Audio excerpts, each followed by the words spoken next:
Overcoming procrastination is absolutely critical, but there's two kinds of procrastination. There's positive procrastination and negative procrastination. Positive procrastination is when you procrastinate on doing low priority tasks. It is when you procrastinate on doing things that do not contribute very much to your major goals. Negative procrastination is when you procrastinate on what is called your most important tasks. Now, there's an interesting point, is that their tasks are either urgent, which means they have to be done now, or they are important, which means they don't have to be done now, but they have a very high impact on your future. We have a natural tendency to always do what is urgent rather than what is important. Important tasks are seldom urgent, and urgent tasks are seldom important. So you overcome procrastination with a very, very simple method. It was developed by W. Clement Stone when he was a young man. He built a fortune of $500 million, and this is one of the central principles of his life. It's simply this. Every morning when you get up, say over and over to yourself, do it now, do it now, do it now, I do it now, do it now. Whenever you have this tendency to procrastinate, program your subconscious mind with this automatic conditioned command, do it now, do it now, do it now. The key to overcoming procrastination is to develop a sense of urgency. Be the kind of person who gets things done quickly. Be the kind of person who launches fast on a task. One of the ways to launch fast on a task is to take the task and break it up, what is called salami slicing it. Slice a piece of salami. You don't try to eat a whole loaf of salami, you just eat it one slice at a time. Take your task and break it up into small pieces and do one piece at a time. Say over and over to yourself, do it now, do it now, do it now. Do you know that less than 2% of the population have a sense of urgency? And that there's not an example of a successful person anywhere who does not have a sense of urgency? That if you just develop a sense of urgency, when somebody gives you a task, that you get on it and do it fast, that alone will move you into the top ranks in a very short period of time. In a study done amongst 104 chief executive officers 2 years ago, they asked what would be the qualities that would put a person on the fast track in their career. You know the conclusion they came back to with? Two qualities. Number one, the ability to set priorities, to choose what was relevant over what was irrelevant. And number two was the ability to get the job done fast. If all you did was this, set priorities and get the job done fast, that alone would cause you to stand out from 80 to 90% of the people that you work with. Delegate everything that you possibly can. Now, what does delegation mean? Delegation is very simple. What it means is this, is that whatever your hourly rate is, let us say your goal is to earn $50,000 a year. If you work 8 hours a day, that's $25 an hour. You got that? So you're a $25 an hour person. Now, the only way you can make $25 an hour is if you do $25 or more work. And the only way you can do $25 an hour or more work is if you take anything that can be done by anybody who earns less than you per hour, 20, 15, 10, 5, and so on, and delegate, outsource, have somebody else do it.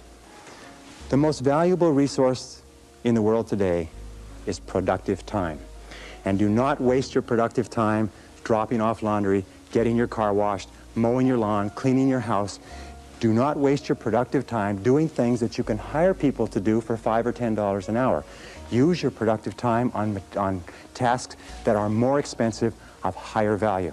Delegate everything that you possibly can. In fact, its general conclusion is this, is that if you cannot delegate, if you cannot get other people to do things of lower priority for you, you cannot grow, you cannot develop, you cannot be successful.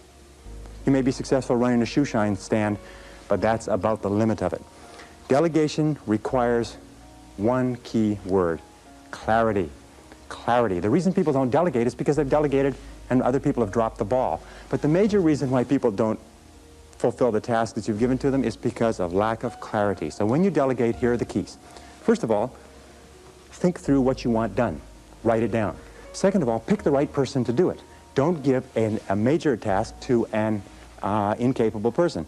Third of all, make it crystal clear what you want done and when you want it done.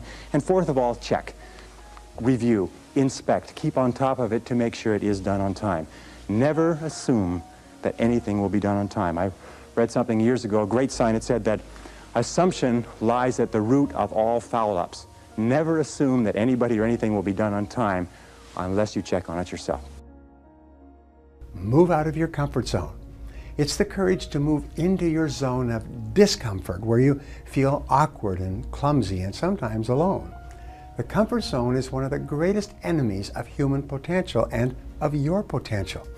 When people get into a comfort zone, they strive to stay in that comfort zone, even if they're not happy with their situation. Often their whole lives pass them by while they're furnishing and reinforcing their little rut of medium performance. You need the courage to continually move yourself in the direction of your biggest goals and ambitions. You need to be willing to face discomfort in order for you to grow. You need the courage to launch in faith with no guarantees of success. Someone once wrote, "If every obstacle must first be overcome, nothing will ever get done." Courageous people are those who have a dream and set a goal. They make a plan and they take the first step with no assurances and no guarantees that their efforts will result in success. However, if you look upon every step forward as a learning experience and every setback as a valuable lesson that has been sent to you to make you stronger and better, you will not be afraid to launch in faith into the unknown. You need the courage to risk failure. You need the courage to endure constant setbacks and disappointments and temporary defeats. You need to learn to deal with failure by realizing that failure is an indispensable prerequisite for success. You can't succeed without failing, and failing lots of times. Remember that wonderful quote from Thomas J. Watson Sr., the founder of IBM? He said, "If you want to be successful faster, you must double your rate of failure." He said, "Success lies on the far side of failure." You need the courage to treat failure as an opportunity to more intelligently begin again. You need to overcome the fear of failure by doing the things you fear over and over until the fear is gone. And then by resolving to bounce rather than break when things don't work out for you. You need the courage to turn toward danger continuously, to face the things you fear. Now, identify all the fear situations in your life that cause you stress or anxiety today. Decide what the worst possible outcome of each of these situations might be. Resolve to accept the worst should it occur. And then take action to resolve each of these situations. Refuse to allow a fear situation to remain in your life, dominating your thinking and emotions and holding you back. You need the courage to be willing to make mistakes and learn from them. All peak performers continually make decisions, make mistakes, learn from them, pick themselves up, self-correct, and carry on. Successful people are not those who necessarily make the right decisions all the time, but by hanging in there, they make their decisions right. If they make a mistake, they accept it. They learn as much as possible from it, failing and making mistakes, and carry on. The more you fail and the more mistakes you make, the smarter you become, and the more likely it is that you will eventually achieve your goals. You also need the courage to accept complete responsibility for your life, which means to take ownership for results. You need the courage to refuse to make excuses or to defend yourself. You need the courage to say over and over again, "I am responsible. I am responsible," and refuse to blame anybody else. When something goes wrong, you focus on the solution rather than the problem or the person. You ask, what do we do from here? What's the next step? What's the solution? What action should we take? You then pick yourself up and carry on, extracting the wheat, the lessons from the situation, and throwing away the chaff, the things that happen that you cannot change.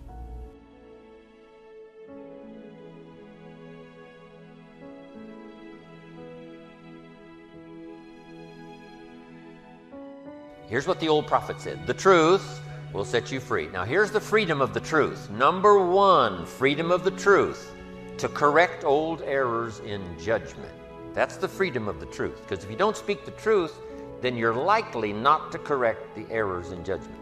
If something's wrong, but you say, "Hey, it's fine, it's fine, it's fine," how are you going to correct the errors in judgment that made it wrong?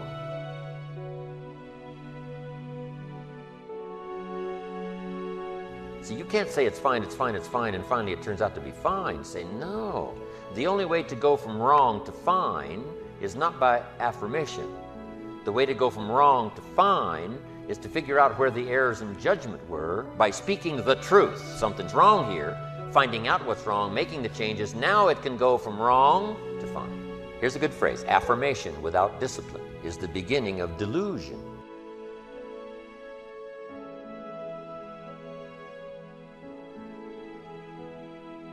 Now here's what else the truth does. First, it sets you free to correct old errors in judgment. Here's what else it does. Helps you to set up new, easy discipline, to turn wrong into right, to turn lack into prosperity, to turn skepticism into faith.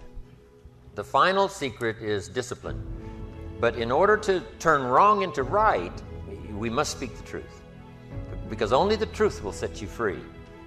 Free to correct an error in judgment. Because here's the formula for failure and here's the formula for success. Formula for failure, number one, a few errors in judgment repeated every day. We call that the formula for failure. Now, why would you repeat an error in judgment the second day? Reason, failure doesn't occur at the end of the first day.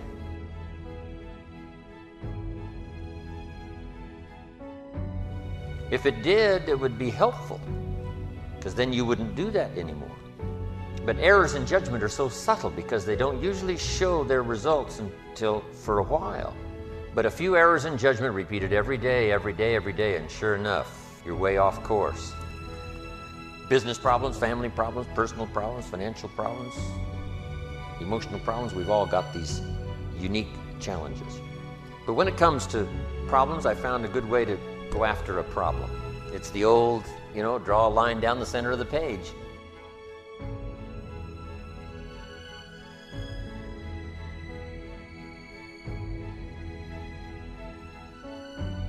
And state the problem over here. Here it is. Sometimes you got to take some things out of your head and put it on paper. Is to state the problem, put it on paper. Said, I got this to deal with, I got this to deal with. Is that all of it? Say, well, no, there is a couple more things. Let's put it all out here. Because to come up here with the answers and solutions, we need to know really what the problem really is. You don't have to live in it, you don't have to dwell in it, you don't have to, sit in it, but you do have to know it. Because you can't come up with good answers unless you know the whole problem. And we don't gloss this over now. We go after this. What is the real problem? Now we come up with the answers. Now, there's three major questions to ask to solve most any problem. Number one, what could I do? No use going any further if you could solve it yourself. And it's good to get in the habit of seeing if you can come up with answers on your own. What could I do? And then just do a little what we call develop some working papers. I could do number one, number two, or number three. And then right away you say, I can see right now, and number three would take too long. Number two, I'm not sure. Number one, my first impression might be the best. What could I do? These working papers. Then if that doesn't do it, next is what could I read, right? Is there a book on this problem? Maybe someone else has wrestled with it and found a solution. Maybe I could check out the book. Here's author number one, two, number three. You say, well, number three is crazy. This guy's nuts. That's out. Well, maybe number one, number two, and you just keep searching. Also, you might read your old journals. Maybe something you've recorded some time back has got an answer that you've skipped over, and you go do a little research, and sure enough, it's in your own journals. What could I read? Now, if this doesn't work and this doesn't work, now you go to number three, who could I ask? But don't go to number three now till you've really worked hard on number one and number two, because you don't just need the answer to a problem. You need the answer muscle. You need the mental processes stirred. You need to learn the skill of solving problems to the best of your ability by yourself and for yourself. But if that doesn't work, now don't hesitate to ask. But don't ask first. See if you can solve it first. Then you've got some working papers to take to whoever you ask. And you come to somebody and say, look, I've done this, I've researched this, and I still haven't got the answer. Could you help me? You can't believe how much quick, easy help you will get if it's evident right up front that you have tried your best to help yourself. We're all willing to invest some of our answers and time in somebody that we think it's worth it because they've really struggled to try to find the answer. Now, if we can come up with it, wouldn't that be great? So ask, but don't ask first. Now, here's the next part of the success formula. Learning to handle the passing of time. Patience to let the seasons work their work. You can't hurry the spring. It does its work in its time. You can't rush the summer. It does its work in its time. You can't shorten the winter. It's going to be however long or difficult it's going to be. You just must have patience with the unfolding of things, from the beginning to reality, from nothing to something. Just make the note, there's always a way. Guess what's more valuable than money and capital? Ingenuity. The greatest capital in the world is ingenuity. Figuring out a way. I'll find a way. I'll start with nothing and find a way to turn nothing into profit. How can you turn nothing into profit? You sell and buy instead of buy and sell. If you have to, now sure, it's better. If somebody says, yes, I want it, if you got it, you say, I don't have it. But if you will give me your money for this product, I will go get it, bring it to you, make a small profit. If I do it often enough, then I'll have some inventory. But you don't need inventory. Here's the greatest inventory, the inventory of the mind, the inventory of the personality, right? That's the greatest capital. Money serves its purpose, but what's money without courage? What's money without determination? Not much. It's worthless. But ingenuity and courage and determination and faith and charisma and personality. You got so much to invest besides your money. Make sure the money is the smallest part of your investment. Just a little money and a lot of courage. A little money and a whole lot of ingenuity, and you can turn all kinds of nothing into something. Now, the patience of learning to handle the passing of time. Two things really wreck your chances for the future: impatience and greed. You got to learn to deal with both of those, to let things work out. Here's the other one that's a killer, and that's greed. Contrary to the movie Wall Street, greed is not good. Greed is evil, must be dealt with, must be legislated against, lest some be tempted by greed. Here's what greed hopes for: something for nothing. Here's what greed hopes for: more than its share. Greed hopes for something at the expense of others. You say, well, then how can you truly grow and make a fortune? It's very easy. Legitimate ambition. Find a way to serve the many legitimately. And your ambition now can make you a fortune. You don't need greed to make a fortune. Here's what legitimate ambition wishes for: something at the service of others. Legitimate ambition doesn't need to rise only because someone else diminishes. Legitimate ambition hopes to rise by helping others to rise. But learning to handle the passing of time, patience. How do you turn nothing into something? Here's how you start. There's 3 steps to it. Number 1, imagination.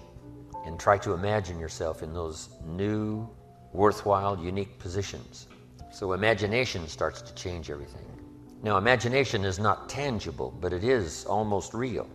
Almost real. It's not real, but it's almost real. But it's hard to say that imagination is nothing. But it's nothing in terms of tangible. It's not tangible yet, but it is the beginning of turning nothing into something. It's the beginning of turning nothing into reality. Imagination. Imagination is the ability to see things that don't yet exist. Imagination is real in the sense that it affects. It'll affect your behavior. It'll affect your enthusiasm. It'll affect your emotions. It's real in that sense, but it's not real in the tangible sense. But to turn nothing into something, you start with imagination. Next is faith. To believe that what you imagine is possible. How do we start to strengthen our belief in that what we imagine is possible to turn it into reality? And there's 2 or 3 ways. One is to believe your own testimony. If you've done it before, why couldn't you do it again? If you've done it once, couldn't you do it the second time? Why not believe in your own testimonial? If I did it before, I can do it again. I was rich by age 31 and broke by age 33. But now my question was, could I do it again? And the answer was yes, of course. I lost the money, but I didn't lose the skills. And that's what's important about personal development. You can lose the money, but not the skills, so who cares about the money? Unless it's getting late and you're like 90 and it's a little difficult to go back to the streets. But hey, once you've got the skills, you own the skills. It's like sales. A skill is more valuable than a sale. Sometimes a salesperson says, I need a sale. I said, no, you need a skill. Sales are temporary. Skills are permanent. So we start with imagination, which is almost real. It's not real yet. It's not tangible yet, but it's almost real. Now we move to faith, to believe that what we imagine is possible. So we study our own testimony. If we've done it before, we can do it again. Here's what else we study: other testimonials of somebody who did it. Somebody that built a hotel said, yes, I started with some plans and finally believed it was possible, and here it is. Say, well, if it's possible for one, it's possible for another. In fact, sometimes when we hear the testimonial, here's how they finish: if I can do it, you can do it. See, that's a classic testimonial that gives us now what we call faith. And one of the ancient writers said, faith is generated by what we hear, the vocabulary of what we hear, the vocabulary of what we read. That generates faith, to believe that it's possible. Now, faith is not reality. You can't say faith is nothing because it affects. It's like radiation. To us, it's nothing because it can't be seen. But radiation is so powerful it can kill you. Right? You can't see it, but it has an incredible effect. And that's true of faith. Faith can't be seen, right? With the natural eye, it can't be seen, but it has an incredible effect on your attitude, on your behavior, on your disciplines, on your work for the day, and all the rest.